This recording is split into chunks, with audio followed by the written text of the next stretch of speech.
Hello, my name is Duncan Green. Welcome to this latest in the LSE series of short videos on different aspects of influencing.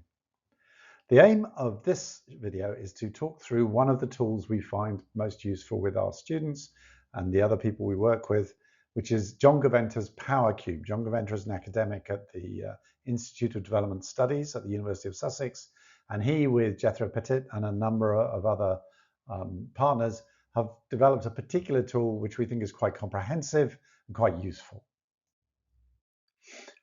So the PowerCube looks quite scary, let's be honest, and that's because it's looking at a number of different dimensions of power.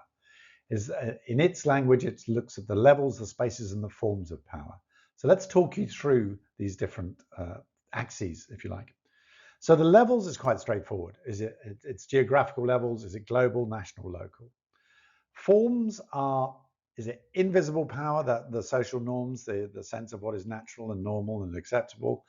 Is it hidden power, the behind the scenes old boys networks of influence? Or is it visible power, control over the streets or the state or money that you can see and measure and detect?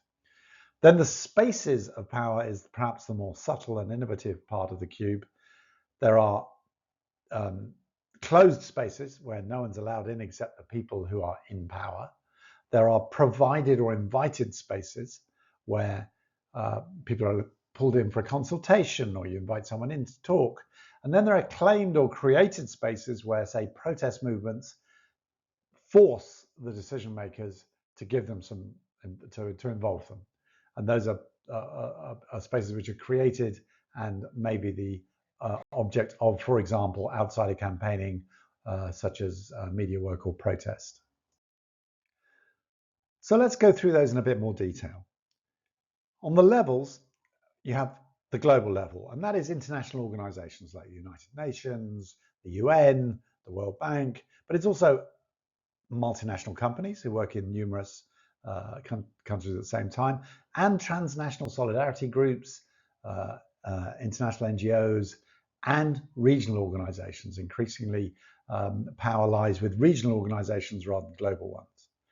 At the national level, you have state security services, armies, police, but you also have protest movements, nationwide protests. You may have national media bodies. There are a number of national organizations which may be important allies, opponents, or targets in the sense of winning them over to your argument at a national level. And then at local government, you have local government. Local governments have budgets. They're often the closest to the problem.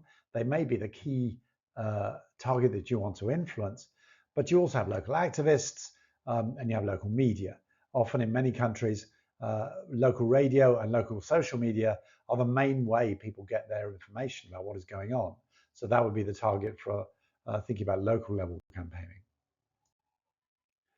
In terms of spaces, closed spaces are the ones that activists cannot reach for themselves. They're not in the room, but they may be able to influence from the outside, get a vote into a board meeting, find a messenger who is in the room to take your message in to a shareholders meeting or a cabinet meeting in government or another closed space.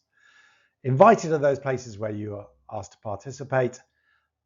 Activists can be very skeptical about this. I've heard the phrase death by consultation. You often get asked to be part of a consultation and you really have to question which of those consultation spaces are useful and which of them are just keeping you quiet. And then created or claimed spaces you make for deliberation, for organization, for influencing. Those may be just amongst activists, or they may be about bringing in other players into those spaces, but where you are in control, where the activists are in control. There's a range of different forms of created and claimed spaces.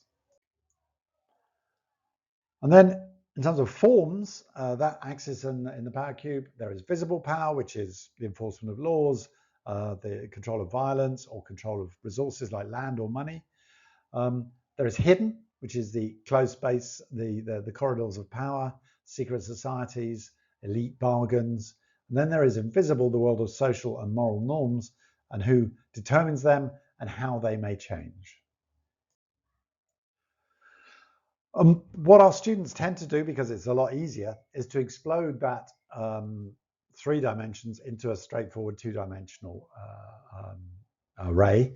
And here's one from an excellent piece of work by our students on the US Civil Rights Act of 1964, where they looked at forms, spaces, and levels in terms of the struggle for civil rights in America.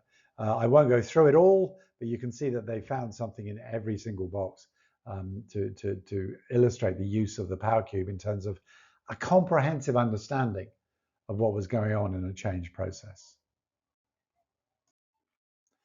Another great piece of work by our students was on the Sudan Revolution of 2019, where again, they were able to, using the PowerCube, gave them a more comprehensive understanding and ability to describe what was going on in the Sudan at that time, all the way from public negotiations through to local neighborhood level organization to public fora to street protest.